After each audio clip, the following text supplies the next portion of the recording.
Dalam sebuah diskusi juga Allah berfirman, siapa orang ini berani benar mendahului keputusanku? Maksudnya Allah tahu kapan Allah mematikan orang ini, tapi dia sengaja membunuh dirinya, berusaha untuk membunuh dirinya.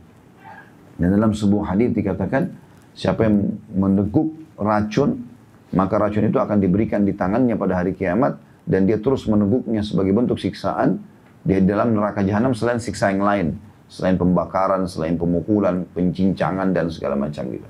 Dan siapa yang melempar dirinya dari sebuah tempat yang tinggi, maka Allah pun akan membuat dia di neraka naik di sebuah tempat tinggi dan terus dia lempar dirinya. Jadi sakitnya, kepalanya pecah, segala macam, tulangnya patah, dirasain terus. Allah utuhin, begitu terus. Tidak boleh kita lari ke dalam masalah poin ini tentunya ya. Jadi mati sebuah keharusan dan itu adalah proses pindah. Jadi kita tidak usah takut. Yang penting kita bagaimana beramal saleh. Tapi kan Ustaz, saya amalnya masih sedikit. Ya masalah. Yang penting berbuat. Kan yang menilai Allah, bukan kita. Allah subhanahu wa ta'ala yang menilai. Bisa saja ada orang subhanallah selama 70 tahun berdosa, tahun 71 dia taubat, tapi taubatnya nasuha, maka Allah ganti dosa-dosanya menjadi pahala, bukan mustahil. Yang penting teman-teman jangan terus selalu dalam kesalahan. Itu yang jadi masalah. Ada orang terus saja dari dosa ke dosa, tidak pernah mau taubat. Ini jadi masalah ini. Bagaimana dia bertanggungjawabkan pada hari kiamat? Sementara pasti akan datang itu.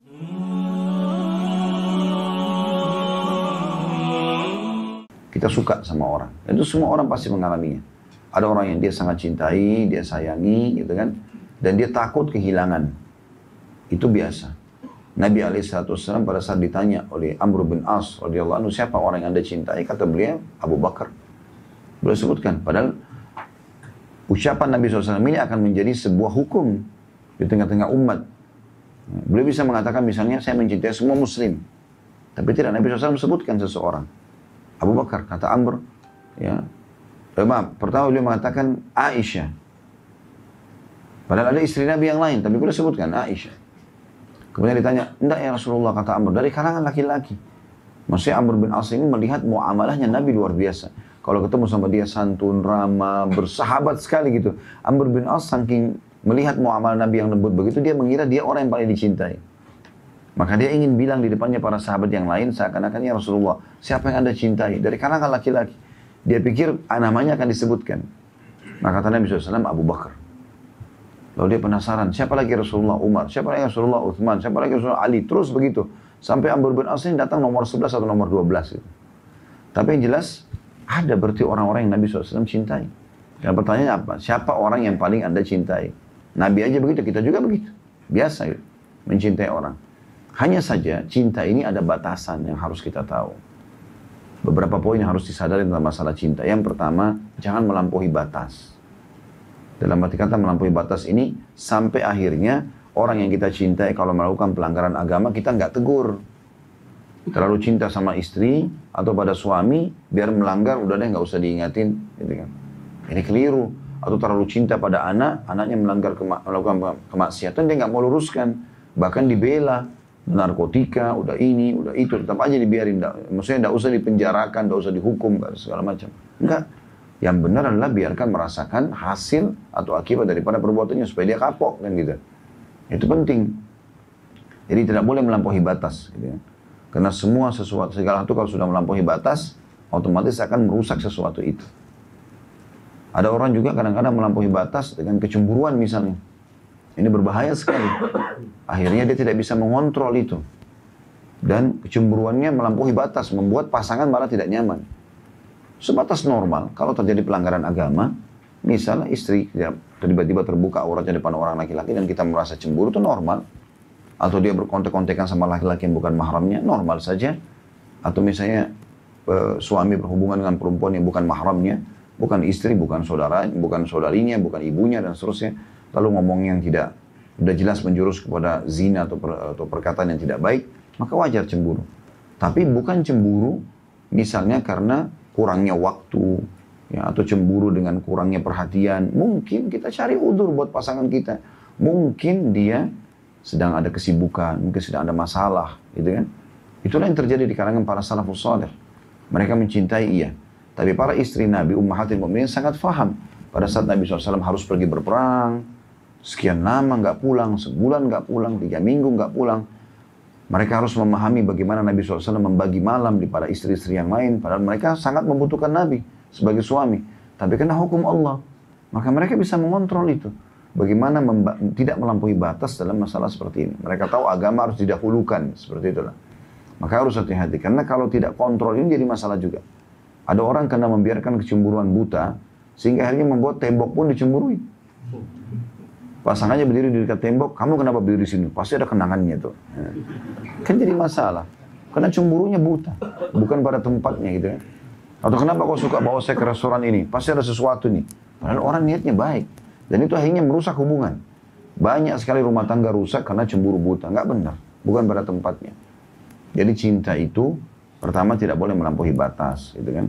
Yang kedua harus karena Allah kita mencintai dan kita membenci karena Allah. Harus karena Allah. Maksudnya gini, kita mencintai pasangan kita mencintai teman kita, pekerjaan kita, karena memang semua ada di situ kebaikan yang Allah ridhoi. Dan kita membenci karena Allah, artinya kita membenci perbuatan-perbuatan salahnya. Walaupun kita cinta sama dia, tetap kita benci perbuatannya. Karena itu diharamkan dalam agama. Jadi nggak boleh cinta membutakan kita. Maka ini harus karena Allah. Makanya Nabi SAW mengatakan, siapa yang mencintai karena Allah, membenci karena Allah, memberi karena Allah, menahan karena Allah. Dia tidak kasih pun karena dia tahu ini kalau dia kasih berbahaya misalnya. Maka dia telah menyempurnakan imannya. Sempurna imannya. Maka cintai istri, cintai suami, cintai anak, cintai orang tua karena Allah Subhanahu wa taala. Dan kita juga nanti akan tahu di situ dengan cinta karena Allah ini yang kita jadikan target adalah pahala. Indah sekali kan orang kalau saling mencintai suami istri karena mengejar ridha Allah. Maka apalagi nih, saya sebagai suami akan berikan kepada istri. Istri juga akan mengatakan, apalagi nih yang saya harus kejar pahala dari suami saya. Pulang belanja sama-sama, suami lagi angkat kresek, istrinya bantu. Istri lagi bantu, saling memberikan gitu kan, pahala. Bukan malah digoda oleh syaitan. Suaminya angkat, nah kesempatan biarin aja dia diangkat gitu kan, misal. Atau apalah, istrinya angkat, udah apa saya kasih uang bulanan, angkat aja, ini kan pekerjaan kamu. Enggak. Mereka saling dukung-mendukung. Ada hadis Nabi SAW masalah itu kan. Semua Allah jadikan sedekah. Bahkan engkau membantu seseorang saudaramu naik ke tunggangannya. Atau mengangkat barang kebutuhannya ke tunggangannya. Itu semua sedekah. Maka ada hal seperti ini yang lahir. Kalau karena Allah Subhanahu wa ta'ala. Dan kata Nabi SAW, nanti akan Allah siapkan mimbar di hari kiamat. Bercahaya, para nabi-nabi pun cemburu dengan mereka. Ya, nabi-nabi dan para syuhada cemburu, tapi sini positif ya, ghibthah, bukan hasad, bukan iri, tapi sesuatu yang positif. Kayak kagum lihat bagaimana ada mimbar dekat arsy-Nya Allah bercahaya, di atasnya ada orang-orang bercahaya semuanya. Maka para sahabat bertanya, Rasulullah, siapa mereka? Allah menjawab, kata Nabi SAW, mereka adalah orang yang saling mencintai karena aku. Dalam riwayat lain Nabi SAW mengatakan mereka yang saling mencintai karena Allah. Jadi memang ini karena Allah semuanya. Jadi kan, makanya pada saat ada pasangan yang sudah kita ingatkan bolak-balik tentang hukum Allah, nggak boleh lo harus pakai hijab, nggak boleh lo harus sholat, nggak boleh lo harus begini. Dia nggak mau dengar. Sudah sekian lama kita bertanya, sudah. Berarti kita benci dia karena Allah, kita tinggalkan. Nggak boleh kita habiskan umur pada orang yang tidak mau dekat kepada Allah SWT. Sudah selesai, tapi kita berikan batas waktu. Berdoa, berikhtiar, kita muhasabah, kita bertobat kepada Allah mungkin sebab dosa kita. Tapi kalau tetap saja ngotot, ya sudah. Jangan dihabiskan umur dengan orang-orang yang tidak akan bantu kita dalam ketaatan gitu ya. Harusnya kita perbaiki keadaan. Ini contoh-contoh saja. Jadi kita mencintai, membenci karena Allah SWT. Ingat selalu hadis, siapa yang mencintai karena Allah, membenci karena Allah, memberi karena Allah, menahan karena Allah, dia telah menyempurnakan agamanya gitu kan.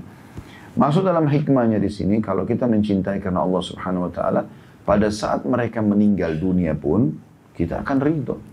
Enggak ada masalah begitu. Karena kita tahu yang telah mengambil adalah Allah Subhanahu wa taala, penciptanya. Kita pun milik Allah Subhanahu wa taala. Pernah Umar bin Khattab berkata kepada Nabi sallallahu alaihi wasallam, "Ya Rasulullah, aku mencintai Anda melebihi semuanya. Harta, keluarga, pokoknya apa yang Anda bilang aku ikuti semua, kecuali diriku ya Rasulullah." Kata Nabi SAW, tidak bisa hai Umar. Sampai dirimu pun harus lebih kau cintai aku daripada dirimu. Jadi walaupun dirimu nggak suka, tapi kalau aku larang kau harus tinggalkan. Atau aku perintahkan kau harus kerjakan. Maka Umar tundukkan kepalanya sejenak lalu angkat kepala sambil mengatakan, sekarang ya Rasulullah, saya mencintai Anda melebihi semuanya. Kata Nabi, sekarang hai Umar, baru benar imanmu gitu. Maka memang kita harus mencintai karena Allah dan Rasulnya di sini, karena agama. Maka itu tentu berhubungan dengan masalah cinta. Poin yang lain, dalam masalah bab kita ini, mati. Mati sudah sering kita singgung teman-teman sekalian. Ini proses pindah dari alam dunia ke alam akhirat. Dan semua pasti melalui. Nggak mungkin tidak. Allah berfirman dalam Al-Quran, A'udzubillahi minasyaitonirrajim, kullu nafsin dha'iqatul maut. Semua jiwa pasti akan merasakan kematian. Dalam hadits yang atau dalam ayat yang lain Allah mengatakan walau kuntum fi burujin musyayyadah. Aina ma takunu yudrikumul maut walau kuntum fi burujin musyayyadah. Dimanapun kalian berada pasti mati akan mendatangi kalian walaupun kalian berada di bangunan yang sangat kokoh. Para nabi-nabi pun meninggal, orang-orang semua meninggal, kita pun akan meninggal. Nah, kita harus fahami poin penting dalam masalah meninggal adalah persiapan menjelang kematian dan juga ridho dengan kematian itu. Untuk supaya muncul persiapan, maka kita harus tahu dan memahami tentang perlunya ada persiapan-persiapan di akhirat, ada timbangan amal, ya, ada surga dan neraka, itu kita baca. Begitu juga dengan kita memahami kalau mati itu bukan akhir segalanya. Bagi orang beriman, mati itu adalah awal dari kehidupan abadi. Jadi kalau kematian itu awal segalanya. Kita ini sekarang belum jelas, karena kita belum meninggal. Kita masih terus bekerja. Istilahnya seperti pegawai kerja, dia nggak tahu akhir bulan bonusnya berapa. Kita terus bekerja saja. Orang kalau sudah meninggal, dia sudah tahu apa yang dia dapatkan. Maka teman-teman sekalian, kita harus ya, memahami bahwasanya kematian itu akan datang dan dia bukan sesuatu yang harus ditakuti. Bagi orang beriman tentunya. Tapi bagaimana kita memaksimalkan beramal supaya dapat hasil panen yang besar. Mati sebuah pintu yang semua orang akan melaluinya. Saya pernah sebutkan itu, para salafus saleh, para sahabat, kalau ada yang mau meninggal di antara mereka, teman-temannya datang lalu mengatakan, berita gembira buat kamu. Karena kau sebentar lagi akan bertemu dengan Allah, kau akan bertemu dengan Rasulullah SAW, kau akan terima balasan amalmu, gitu kan? Kau akan lihat surgamu dan seterusnya. Jadi mereka sangat yakin dengan masalah itu. Jadi perlu kita tanamkan teman-teman berhubungan dengan kematian, kalau dia adalah sebuah proses pindah dari alam dunia ke alam akhirat yang kehidupan abadi, dan di sana kita akan menikmati surga yang sebagaimana dijanjikan. Dan demi Allah teman-teman, sebagaimana Anda sekarang merasakan kehidupan di sini, sebagaimana kita bertemu interaksi di sini, kita juga akan ketemu di sana. Pasti akan ketemu. Tidak ada sesuatu yang diragukan. Asal kita tiketnya sama, beriman, beramal saleh, kita akan ketemu di surga. Kalau tiketnya beda, maksiat dan kekufuran segala macam, ketemunya di neraka. Dan pasti akan ketemu. Tidak ada sesuatu yang hilang. Gitu ya. Jadi kalau ada orang sedih, berlebihan, nangis-nangis karena anaknya mati, karena saudaranya mati, pasangannya mati, ini berlebihan. Boleh sedih, tapi bukan berlebihan. Sampai tidak mau makan, tidak mau begini, ada yang lebih jauh, bunuh diri misalnya. Sesuatu yang tidak boleh. Ya. Ancamannya neraka kalau orang bunuh diri. Sampai dalam sebuah diskusi juga Allah berfirman, siapa orang ini berani benar mendahului keputusanku? Maksudnya Allah tahu kapan Allah mematikan orang ini, tapi dia sengaja membunuh dirinya, berusaha untuk membunuh dirinya.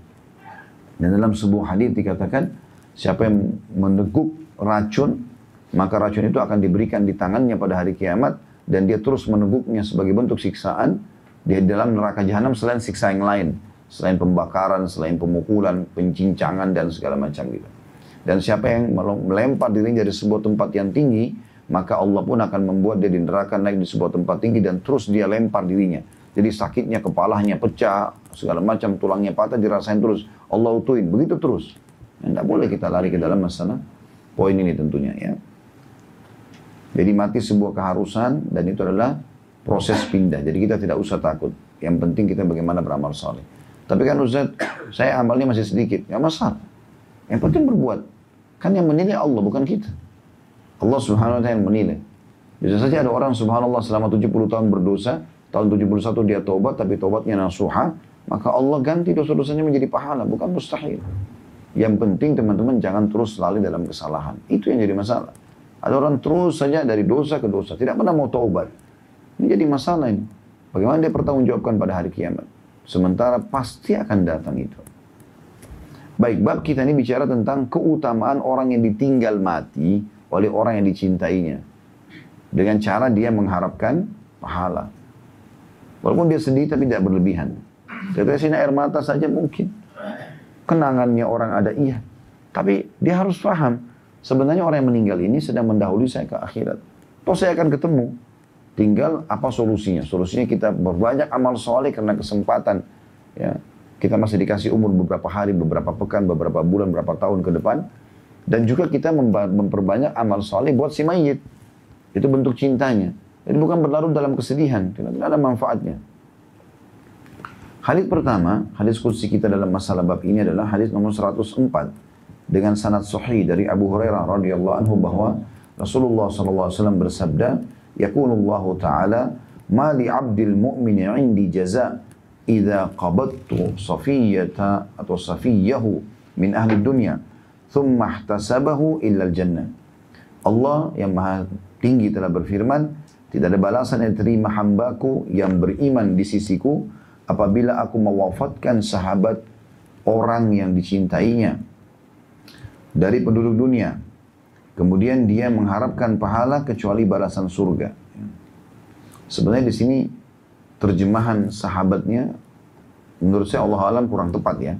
Jadi makna bahasa Arabnya idza qabattu safiyahu min ahli dunya. Safiyahu ini lebih tepatnya orang-orang yang dicintainya.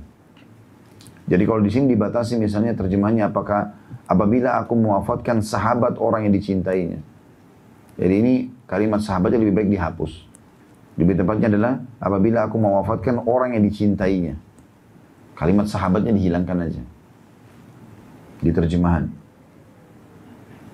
Saya ulangi terjemahannya. Allah Ta'ala berfirman, tidak ada balasan yang diterima hambaku yang beriman di sisiku apabila aku mewafatkan orang yang dicintainya dari penduduk dunia, kecuali dan kemudian dia mengharapkan pahala dengan sabar, kecuali balasannya surga. Kecuali balasannya surga. Hadits ini memberikan pelajaran kepada kita bagaimana balasan yang pertama tentunya orang yang sabar dalam menghadapi setiap cobaan. Termasuk di sini dia bersabar dengan meninggalnya anaknya, meninggalnya suaminya, meninggalnya istrinya, meninggalnya orang tuanya. Dia sedih, tapi dia tidak boleh berlarut-larut dalam masalah itu. Tentu tadi motivasinya apa yang kita sebutkan dalam mukaddimah atau pembukaan tadi. Dia yakin dia juga akan mati dan dia akan pindah ke alam abadi, toh juga dia akan ketemu di sana. Tugas dia sekarang adalah memperbanyak amal soleh buat dirinya karena Allah masih kasih kesempatan umur. Sementara dia juga memperbanyak amal soleh buat orang yang meninggal tadi sebagai bentuk cintanya. Dengan sedekah, dengan memohon ampun, dengan haji dan umrah dan seterusnya. Kalau teman-teman masih Allah kasih umur, maka bersyukurlah kepada Allah. Pernah kita jelaskan riwayat itu ya.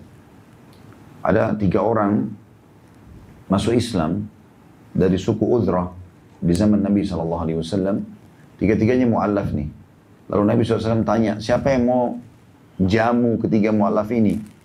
Talha bin Ubaidillah radhiyallahu anhu, salah satu dari 10 orang yang jamin masuk surga, sahabat yang mulia ini, mengatakan, saya Rasulullah, biar tinggal di rumah saya saja. Terus kemudian dia biayain lah. Kebetulan Talha memang orang kaya raya gitu, dan dia suka sekali sedekah. Termasuk sikapnya adalah radhiyallahu anhu, beliau suka sekali membebaskan sekitar 30 sampai 36 budak setiap harinya. Beli orang di pasar budak, bebasin untuk cari pahala gitu. Suka sekali sedekah. Yang jelas teman-teman sekalian, beberapa hari setelah masuk Islam ketiga orang ini, Nabi SAW bentuk satu pasukan, pergilah orang yang pertama dari 3 mu'allaf ini berjihad, mati syahid. Kemudian beberapa waktu setelah itu, orang yang Nabi bentuk lagi pasukan, orang yang kedua dari masuk Islam, pergi ikut berperang, mati syahid juga. Berjalan sekian waktu, subhanallah orang yang ketiga ini mati tapi di ranjangnya, bukan mati syahid. Jadi ada 3 orang mu'allaf ini, 2 mati syahid, 1 mati di ranjang. Lalu Talha bin Ubaidillah mimpi malam harinya. Allah perlihatkan Talha ketiganya masuk surga. Tapi yang paling tinggi derajatnya yang mati di ranjang. Bukan orang yang mati syahid.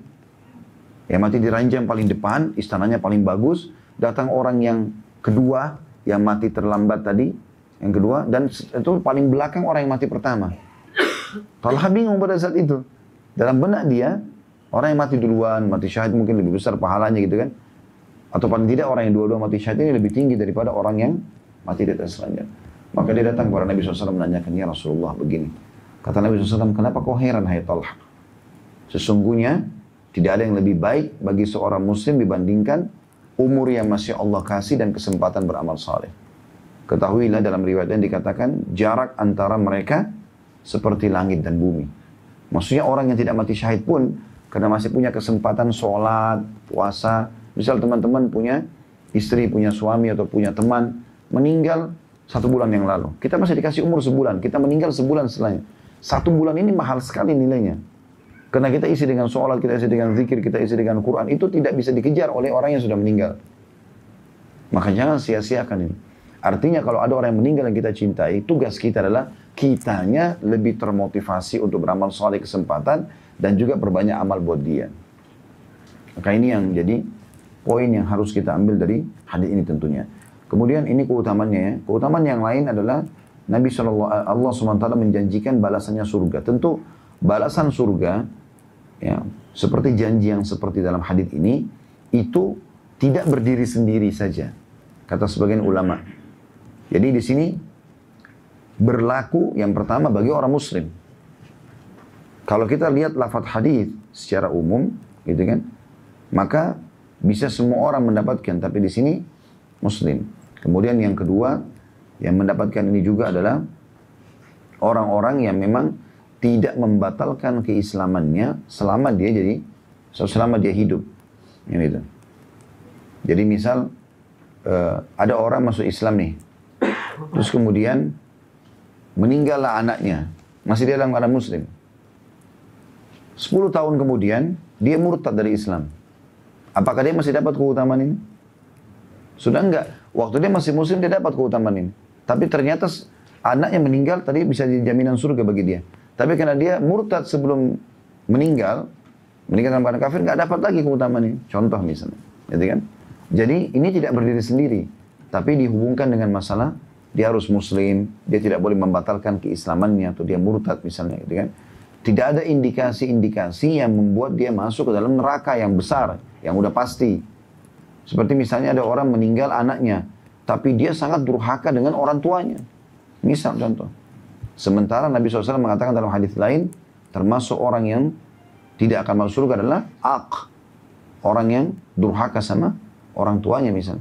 Maka tidak boleh ada sebab-sebab yang lebih kuat yang membuat akhirnya tidak mendapatkan keutamaan ini. Jadi keutamaan ini didapatkan misal orang itu memang sholat, orang itu memang beriman kepada Allah, terus meninggal anaknya, lalu dia sabar. Meninggal pasangannya, lalu dia sabar. Nah itu dia dapat keutamaan ini.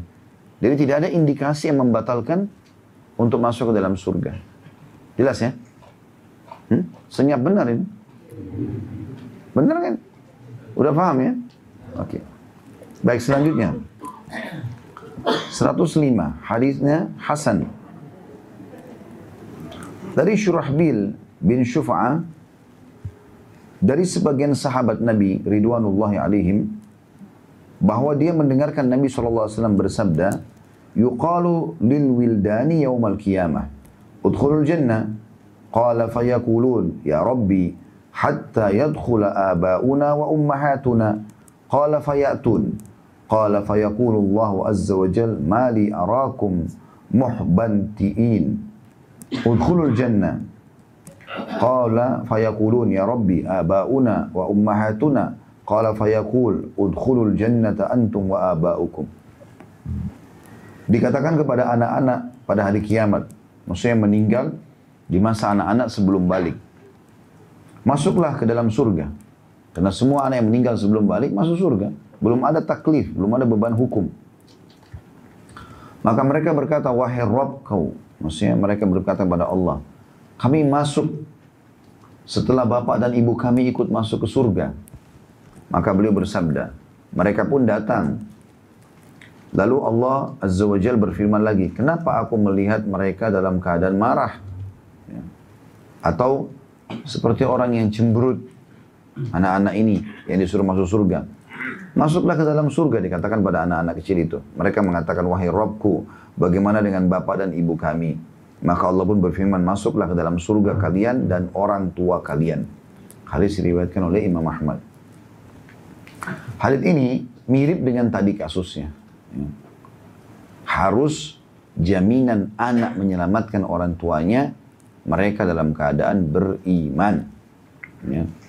Jadi orang tua kafir nggak bisa masuk ikut. Ya. Tentu saja ini. Jadi tidak boleh ada yang membatalkan sebab dia masuk dalam surga itu. Ini hanya akan diberikan kepada orang-orang yang memang dasarnya meninggal anaknya dalam keadaan muslim dan juga dia sendiri beramal soleh. Tapi mungkin masih ada dosa-dosanya, masih dosa itu toleransi, bukan kekufuran, bukan kemunafikan, bukan kemusyrikan, gitu kan. Dia hanya lalai, ada kelalaian-kelalaiannya masih bisa dimaafkan, maka ini dimaafkan oleh Allah SWT. Tapi kalau yang besar-besar yang memang dasarnya bobotnya mengeluarkan dari agama Islam misalnya, maka dia tidak akan dapat keutamaan ini. Ya. Kita ambil daripada hadits ini, pelajaran yang pertama adalah bahwasanya anak-anak yang meninggal sebelum balik dijamin masuk surga. Dijamin masuk surga. Gitu. Tentang kasus bagaimana kalau anak-anak itu dalam keadaan kufur. Gitu kan?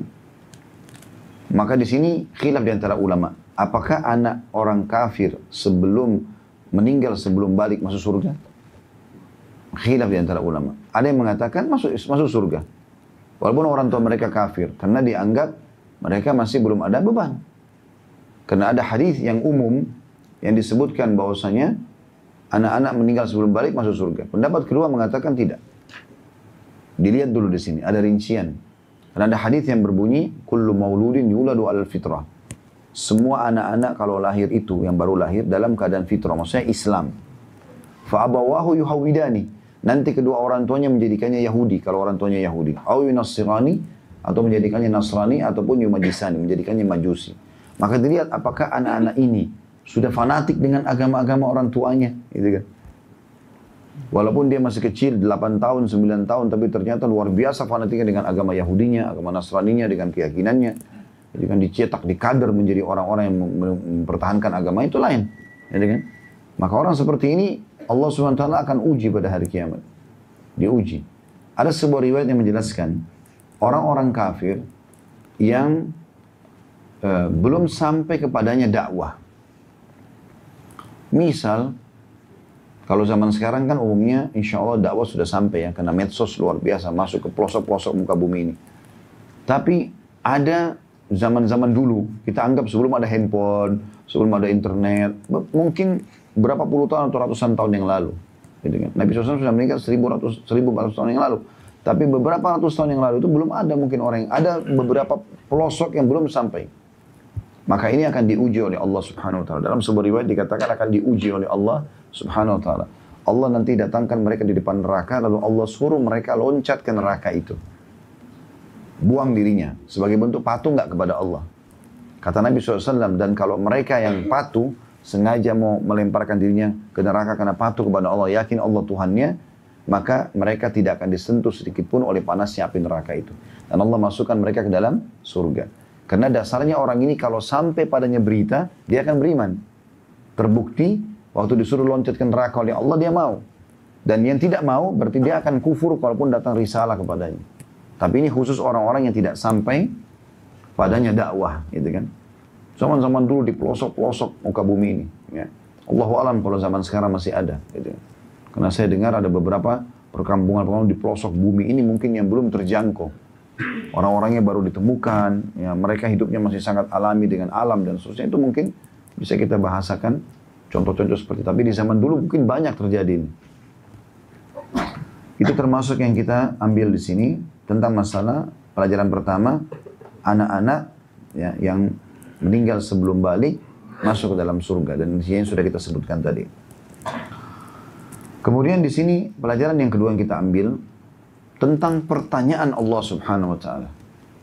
Di sini kan kalau kita baca secara letterlet, Allah bertanya ya, kepada mereka, kenapa kalian tidak mau masuk surga? Kenapa mereka cemberut? Ini kalau tidak difahami secara ilmu yang benar, orang akan menilai, tanda kutip ya, seakan-akan Allah, ada yang Allah tidak tahu. Nah, gitu. Kenapa harus Allah perintahkan anak-anak ini masuk surga, terus masih ada yang tidak mau masuk surga dan seterusnya. Ini ada sebuah riwayat menjelaskan masalah itu. Riwayat yang sahih mirip dengan ini berbunyi, nanti akan terdengar suara gemuruh di depan pintu surga. Lalu Allah bertanya kepada para malaikatnya, kata Nabi SAW, suara apakah itu? Sementara Allah lebih tahu suara apa itu. Allah menanyakan ini bukan berarti Allah tidak tahu. Allah tahu.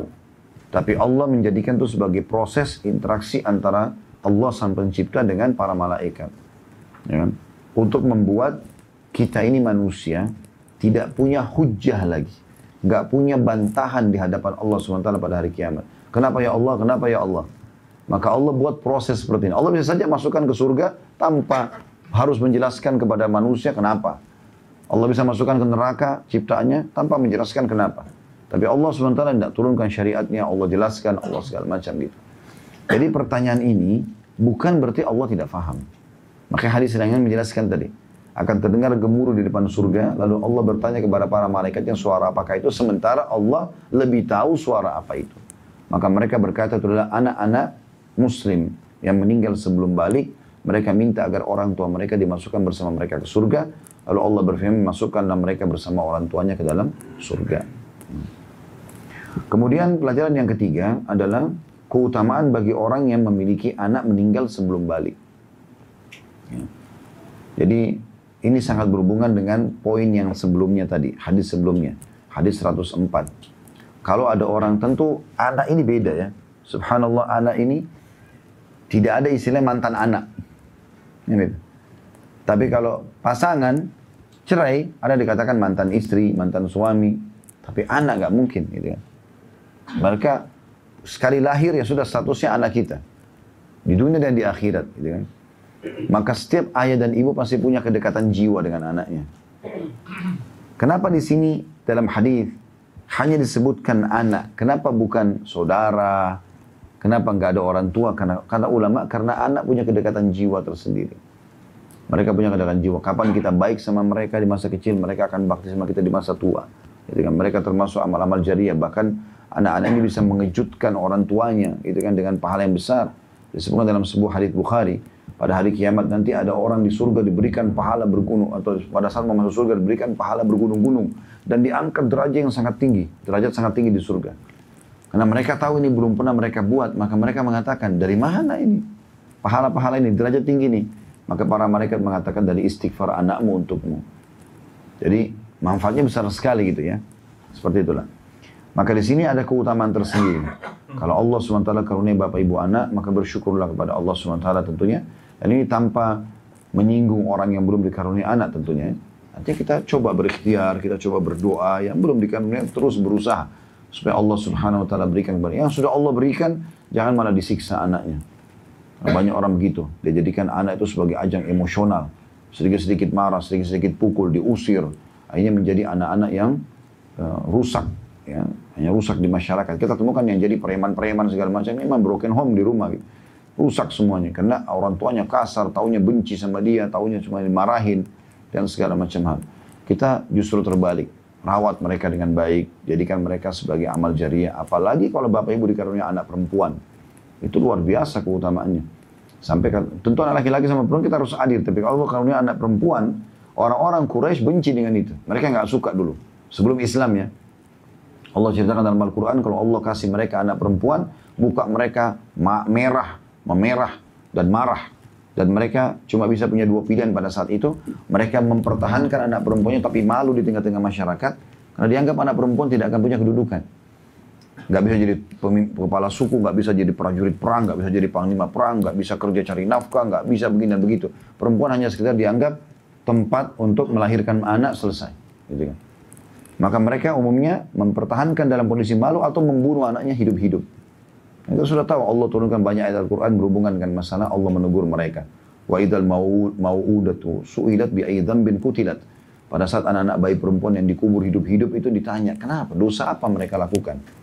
Maka Nabi SAW memotivasi kaum muslimin, mengatakan siapa yang dikaruniai oleh Allah 3 orang anak perempuan, dia urus dengan baik sampai balik. Ya, balik ini bisa bermakna juga menikah ya. Maka kecuali dijamin baginya surga. Ada sahabat bertanya, ya Rasulullah kalau 2, kata Nabi 2 juga. Riwayat dan kalau 1 ya Rasulullah 1 juga. Karena anak perempuan beda kita menjaganya sama anak laki-laki. Nah, laki-laki tidak akan pernah kenal hamil di luar nikah. Naudzubillah, walaupun dia berzina, nggak ada hamilnya kan gitu. Nggak ada malunya di masyarakat. Ada tapi tidak sebesar kalau perempuan.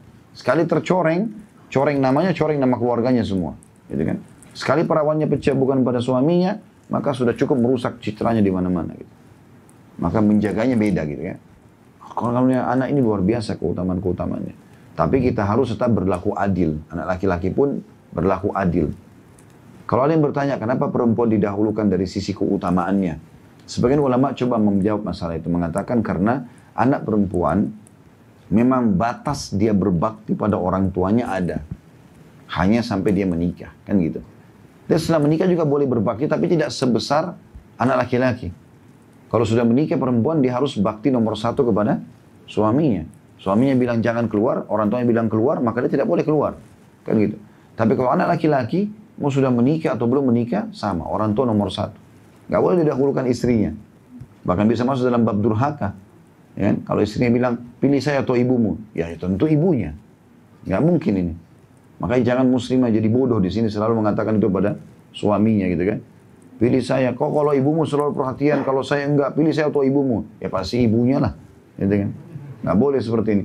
Dan siapapun perempuan atau suami, istri yang coba membuat suaminya durhaka sama ibunya, maka pastikan dia akan dikasih anak oleh Allah yang durhaka sama dia. Karena dia menjadi penyebab suaminya justru tidak bakti. Gitu kan.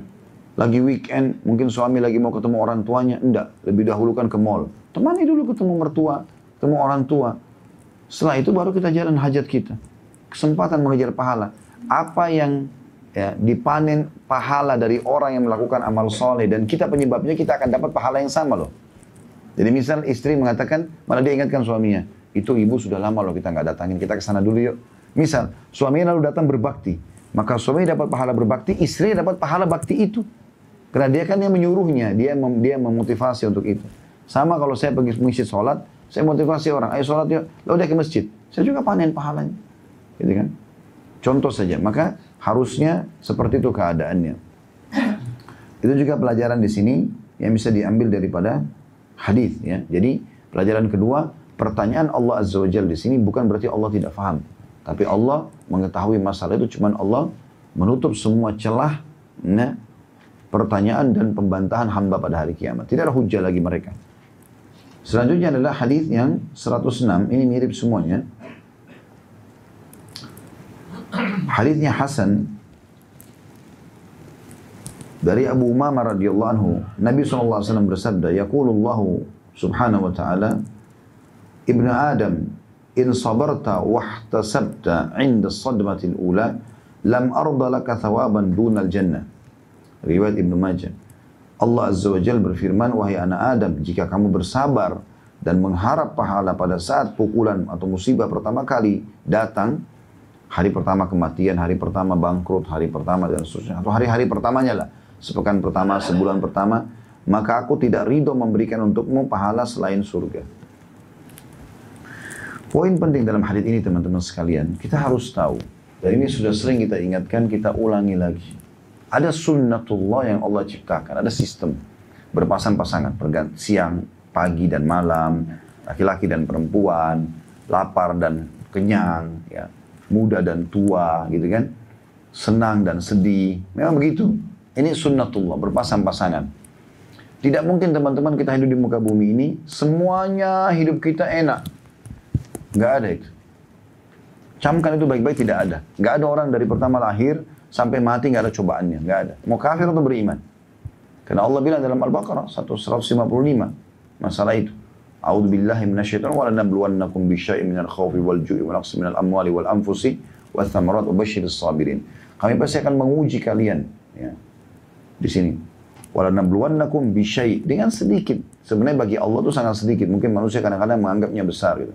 Minal khauf, dari rasa takut, wal ju', rasa lapar, wa naqsi minal amwali wal anfusi wath thamarat, dan kekurangan harta, meninggalnya jiwa, dan juga hasil-hasil panen atau hasil bisnis. Wa basyyiris sabirin. Sampaikan berita gembira kepada orang-orang yang sabar. Jadi pasti orang akan melalui masa-masa itu. Kita harus sebagai seorang muslim, dianjurkan dalam Islam, menyetarakan antara syukur dalam nikmat yang sedang ada, sabar pada saat cobaan sedang datang. Ini nggak boleh nggak setara. Jadi sebagaimana kita gembira nikmat itu kita terima, kita juga gembira kalau cobaan sedang ada. Harusnya setara itu. Itu harus kita tanamkan dalam diri kita. Karena kata Nabi SAW, Allah berfirman dalam sebuah hadis qudsi, dan ini hadis mestinya menyentuh hati orang-orang beriman. Kata Allah Azza wa Jal, siapa yang ridho dengan keputusanku, ya, takdirku, yang aku takdirkan, maka dia memiliki ridho. Dan siapa yang membangkang dengan keputusan itu, maka dia akan dapat kemurkaanku. Riwayat lain, kata Nabi SAW, Allah SWT berfirman, siapa yang tidak ridho dengan keputusanku, maka silakan dia cari Tuhan selainku. Allah Subhanahu wa taala memang mengatur itu. Dalam riwayat lain dijelaskan, kalau ada yang bertanya, Ustaz, kenapa Allah nggak buat enak saja hidup kita selamanya? Allah jelaskan, Allah pencipta lebih paham masalah itu. Kalau seandainya Allah meluangkan semuanya rezeki kepada hambanya, maka mereka akan membuat kerusakan di muka bumi. Kalau nggak ada sakit, nggak ada gangguan, nggak ada segala macam, manusia ini akan melakukan banyak kerusakan. Ini akan merem mereka dan membuat mereka sadar ada yang Tuhan Allah yang sedang mengawasi dia. Seperti itulah. Jadi kalau tidak ada itu, tidak ada kontrol jadinya. Jadi akan lost semuanya. Seperti itulah.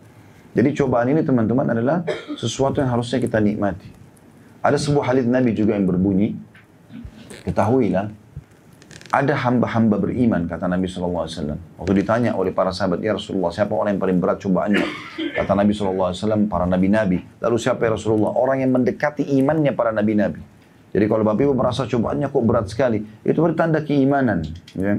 Untuk jadikan sebagai bahan introspeksi diri, memperbaiki kalau ada kesalahan, sekaligus kita bersabar mengejar pahala. Kalau memang kita anggap kita tidak buat salah, berarti cobaannya sedang datang.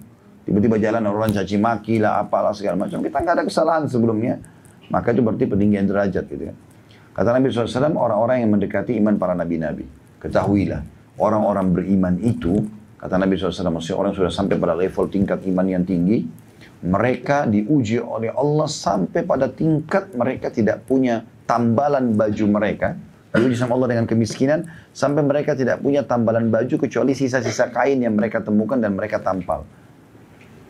Mereka tidak punya makanan kecuali sisa makanan, kata Nabi SAW. Tapi mereka mencintai cobaan tersebut sebagaimana kalian cintai kenikmatan. Ada perasaan itu. Jadi termasuk tanda keimanan teman-teman, kalau kita lagi sehat, Alhamdulillah. Kita lagi dicoba pun, Alhamdulillah. Karena dengan kita sakit misalnya, kita jadi tahu nilainya sehat. Toh, Nabi SAW mengatakan sebagai orang muslim kita harus yakin, Allah tidak pernah turunkan penyakit, kecuali Allah turunkan kesembuhan bersamanya. Berobatlah wahai hamba-hamba Allah. Berarti kita punya solusi, bukan tidak punya. Tapi Allah memperlihatkan kepada kita tentang variasi kehidupan ini. Jadi kita harus paham poin ini. Ya. Jadi nikmati kesabaran itu. Kalau kita nikmati sebuah cobaan itu, dalam arti kata di sini bukan kita tidak ikhtiar cari jalan keluar ya, tapi kita faham ternyata Allah sedang menguji saya dan saya coba bisa melalui ini, gitu kan? Maka insya Allah dia akan lulus. Dan setiap cobaan teman-teman makin berat, berarti makin ada sesuatu yang besar menunggu Anda di ujung cobaan tersebut. Ya. Saya yakin kita sudah sering menghadapi cobaan dalam hidup kita, tapi kita tahu bahwasanya setelah kita melaluinya, kita tahu ternyata ada ujungnya. Memang begitu. Sampai ajal kita datang. Tapi kalau selama ajal belum datang, pasti Allah mengatakan fa inna ma'al usri yusra.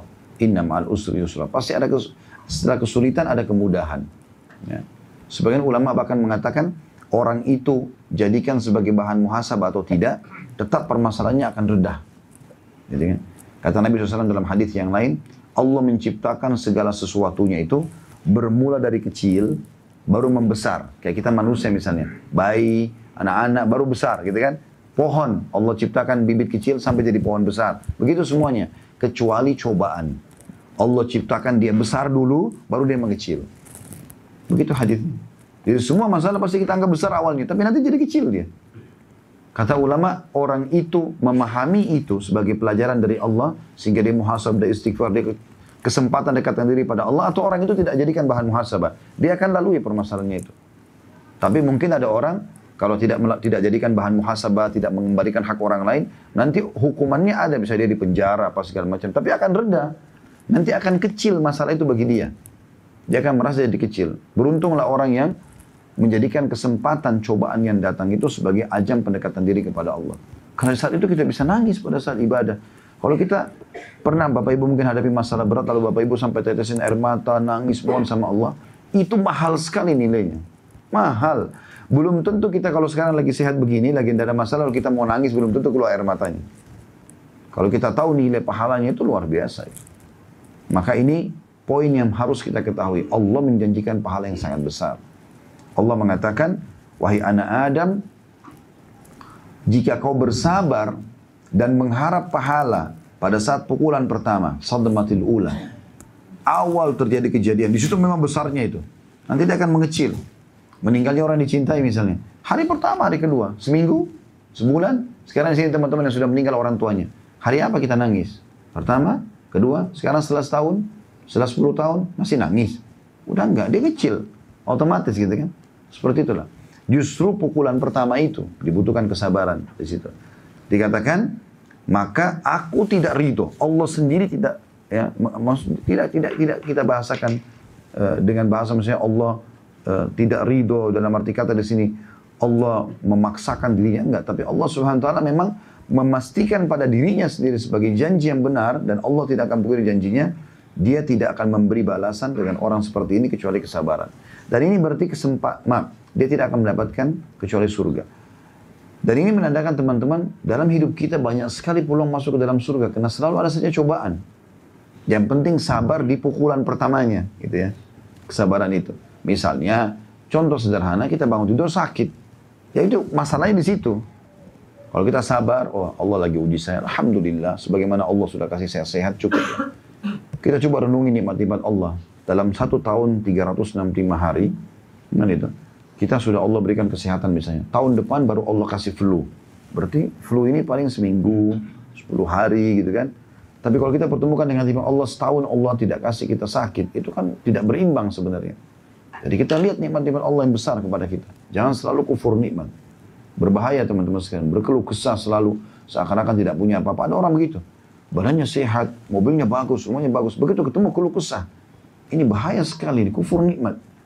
Jangan berkeluh kesah teman-teman. Lihat nikmat Allah yang sangat besar kepada kita. Makanya sering lihat orang-orang yang susah. Satu sisi saya ingin berbagi, saya melihat ya pribadi. Kita di Indonesia ini betul-betul Allah sedang berikan nikmat yang sangat besar. Karena orang yang diberikan kelebihan pun, dia bisa lihat orang yang susah. Banyak orang susah di negara kita. Teman-teman yang sudah Allah berikan karunia, Masya Allah di lokasi seperti ini, rumah yang mewah segala macam. Sesekali jalanlah di gang-gang. Lihat rumah, saya pernah mampir di Hermina di rumah sakit bawa istri saya waktu itu. Azan, saya mau sholat. Keluar dari rumah sakit, karena ada musola, saya ingin cari masjid. Tanya situ orang-orang, Pak, di mana masjid? Oh di sini Pak, masuk kiri. Lewat gang. Gang itu mungkin cuma bisa motor satu sama satu orang. Motor dua sudah sempit, nggak bisa. Got kiri kanan, bisa jatuh. Jalan. Terus jalan. Saya sambil lihat rumah orang-orang. Kecilnya luar biasa gitu ya. Mungkin itu rumah itu cuma 1,5 meter kali 2 meter gitu. Kotak kecil. Dia sama istrinya, sama anaknya jual saset-sasetan. Ketawa-ketawa senang gitu kan. Duduk di depan rumahnya. Ada yang jual gorengan, ada yang jual ini. Dan itu sepanjang jalan tuh. Sampai ke masjidnya. Kecil jalannya. Mereka senyum, mereka tertawa, mereka bahagia. Lihat itu. Dan lihat bagaimana mereka bisa menikmati dan bersyukur. Supaya kita masuk rumah, oh ternyata rumah saya besar sekali nih. Karena biasa syaitan mengelabui kita. Karena seringnya kita lihat nikmat itu, kita anggap kecil. Kan gitu. Karena ada orang begitu. Saya heran kenapa setiap tamu datang bilang rumah ini bagus ya. Bagi saya biasa. Loh kok bisa biasa? Ini sudah luar biasa ini. Berapa tahun Anda tidak kena panas di sini. Tidak kena hujan, tidak kena segala macam. Berapa banyak tamu yang sudah dijamu, berapa kali kita sudah bisa sholat, kita bisa puasa, kita bisa segala macam. Itu kenikmatan yang harusnya disyukuri ya. Selalu di sana kita mengucapkan alhamdulillah teman-teman. Tingkat keimanan itu, kata para ulama adalah dibagi menjadi dua. Ini sebagian ulama mengatakannya. Kalau mau yang standar adalah hadis Nabi SAW. Ajaban di amri mu'min, sungguh mengagumkan perkara orang mukmin. In asabau sarra syakar. Kalau dia diberikan nikmat dia bersyukur. Standar. Ada nikmat, makanan, sehat, segala, alhamdulillah. Wa inna sabar dharra sabar. Kalau diberikan cobaan dia bersabar. Wala yakunu dzalika illa lil mu'min. Itu tidak dimiliki kecuali orang beriman. Ini standarnya orang beriman. Adakah lebih tinggi? Ada. Orang muhsin. Siapa muhsin ini? Diberikan nikmat bersyukur, diberikan cobaan bersyukur. Disyukuri sama dia. Lagi sakit, alhamdulillah, saya sudah lama nggak sakit nih. Dia tahu itu. Dan berarti Allah ingin membersihkan dosa-dosa. Sampai kata Nabi SAW, jangan kalian mencela demam. Karena orang kalau demam keluh kesah biasa kan, panas nih, aduh gimana kan. Kata Nabi SAW, jangan kalian cela demam. Karena dia bisa membersihkan dosa seperti api membersihkan karat dari besi. Nikmati aja, enjoy. Karena kita marah, nggak marah, tampaknya sama. Harus kita lalui kan gitu. Sampai Umar berkata, radhiyallahu anhu, kalau kau menerima takdir Allah, keputusan Allah dalam cobaan, maka kau akan mendapatkan pahala, kau akan mudah melalui, dan kau akan dapat jalan keluar. 3 hal langsung didapatkan. Kalau kau memungkiri keputusan Allah itu, kau pasti akan melaluinya. Kau akan dapat dosa, kau akan sulit melaluinya, dan kau tidak akan dapat jalan keluarnya. Jadi memang kita sebaiknya memahami poin ini. Dan balasan yang paling besar sebagaimana sudah dijelaskan di sini, kita akan masuk ke dalam surga. Sekali lagi saya ingatkan, ini surga didapatkan bagi orang yang beriman, muslim. Tidak berlaku ini ya kepada orang-orang kafir. Karena syarat masuk surga harusnya muslim. Hadis selanjutnya, ini hadis terakhir dalam bab kita, nomor 107. Dan insya Allah kita tutup dengan ini, dengan sanad hasan. Dari Abu Musa al-Ash'ari radhiyallahu anhu bahwa Rasulullah SAW bersabda, "Idza mata waladul abdi, qala Allah li malaikati, qabattum walad abdi?" Fayaqulun na'am. Fayaqul, "Qabattum thamarata fuadi?" Fayaquluna na'am. Fayaqulu, "Madza qala abdi?" Fayaqulun, "Hamidaka wastarja'a." Fayaqulu Allahu, "Ibnu li abdi baitan fil jannah wa sammuhu baital hamd."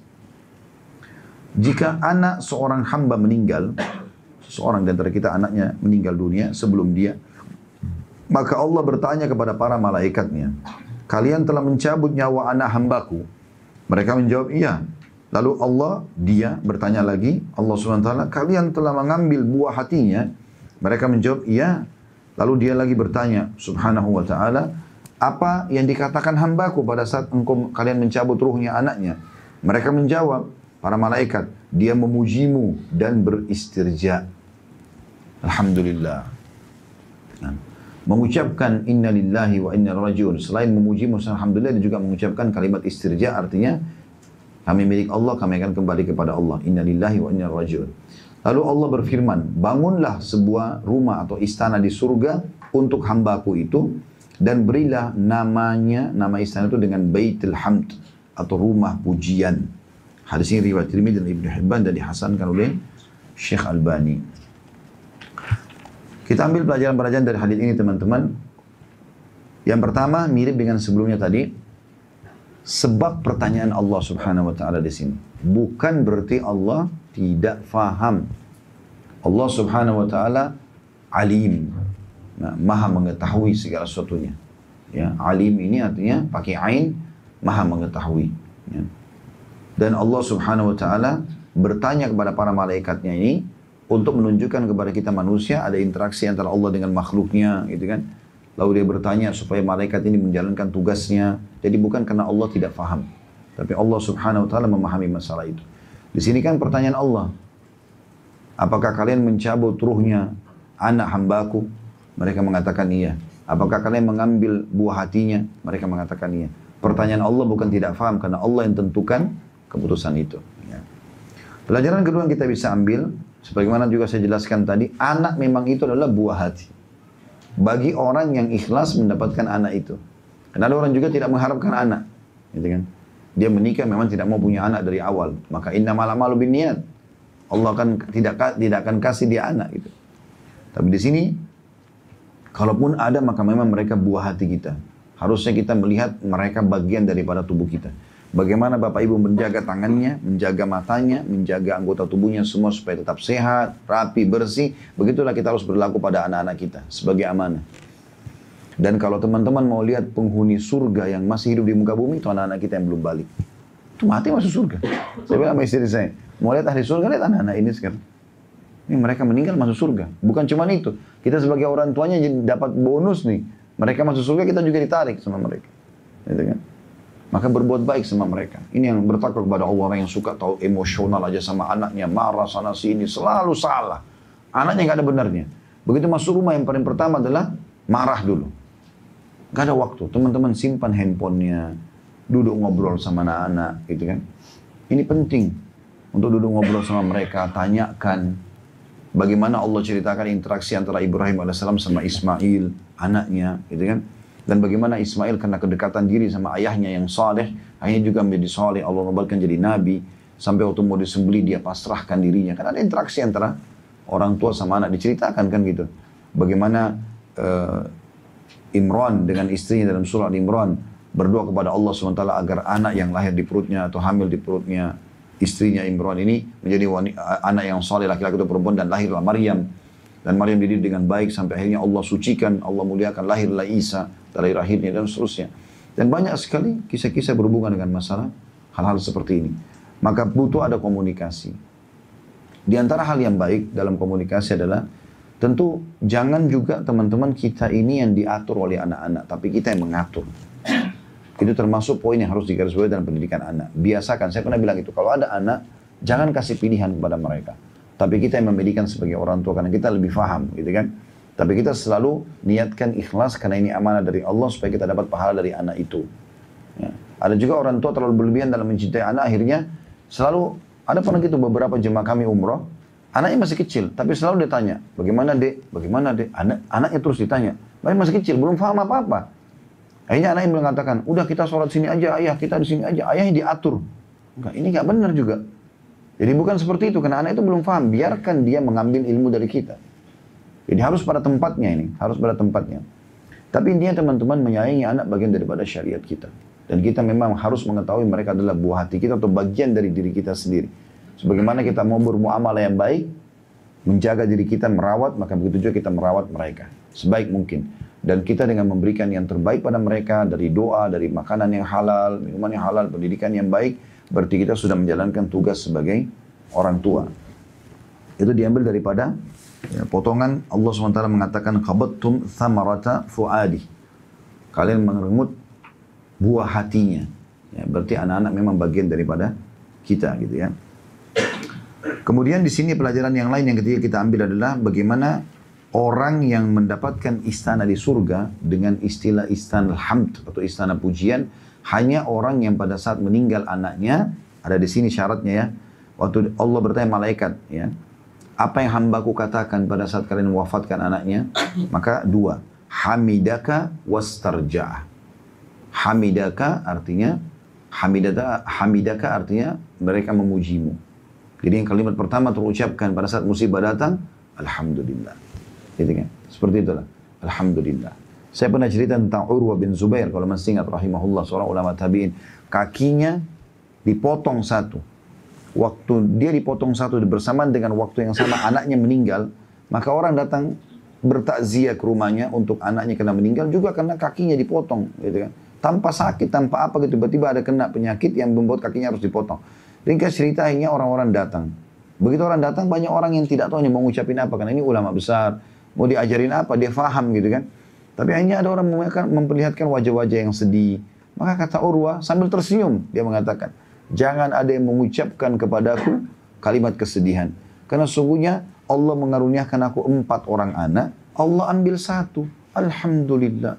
Allah masih tinggalkan lebih banyak. Allah berikan aku 4 atraf. Atraf itu kayak 2 tangan, 2 kaki. Allah ambil 1. Kaki 1. Masih ada 3. Alhamdulillah. Begitu loh mereka melakukannya. Jadi mereka lihat nikmat Allah yang lebih besar gitu. Ya, saya kadang-kadang juga melihat begitu. Ada orang berkeluh kesah. Saya kena penyakit gula Ustaz, saya begini dan begitu. Pernah datang ke saya gitu. Tapi subhanallah duduk, ngobrol, masih berjalan. Datang ke pengajian. Loh berarti nikmatnya Allah besar sekali. Kenapa harus terbebani dengan masalah itu? Sudah tinggal obat, sabar. Gitu kan? Laluilah itu, nikmati saja. Ingat selalu sabda Nabi SAW, Allah tidak turunkan penyakit kecuali Allah turunkan bersamanya obat. Kan begitu. Jadi kita memuji Allah SWT dalam masalah itu. Karena Allah tidak mungkin jadikan itu kecuali dengan hikmahnya. Dan kemudian jangan lupa yang kedua, istirja. Selalu ini. Inna lillahi wa inna ilaihi raji'un. Inna lillahi wa... Jangan lupa itu. Inna lillahi wa inna ilaihi raji'un. Dalam Al-Baqarah tadi 155 itu, yang sudah kita bacakan ayatnya, kami akan menguji kalian dengan sedikit takut, ya. Kemudian, lapar, kekurangan harta, kekurangan jiwa, hasil panen. Sampaikan mereka kepada orang yang sabar. Allah mengatakan, Alladzina idza asabat, 156-nya, Alladzina idza asabathum musibatun qalu inna lillahi wa inna ilaihi raji'un. Mereka adalah orang-orang yang kalau ditimpa musibah, mereka langsung mengucapkan inna lillahi wa inna ilaihi raji'un. Dalam hadis yang lain, siapa yang mengucapkan pada saat datang musibah padanya inna lillahi wa inna ilaihi raji'un, kami milik Allah, kami akan kembali kepada Allah, ditambah dengan Allahumma ajurni fi musibati wa akhlif li khairan minha. Allahumma ajurni ya. Saya pernah sebutkan di sini ada kekeliruan ucapan saya mengatakan Allahumma ajirni. Ya, jadi yang benar Allah ma'jurni.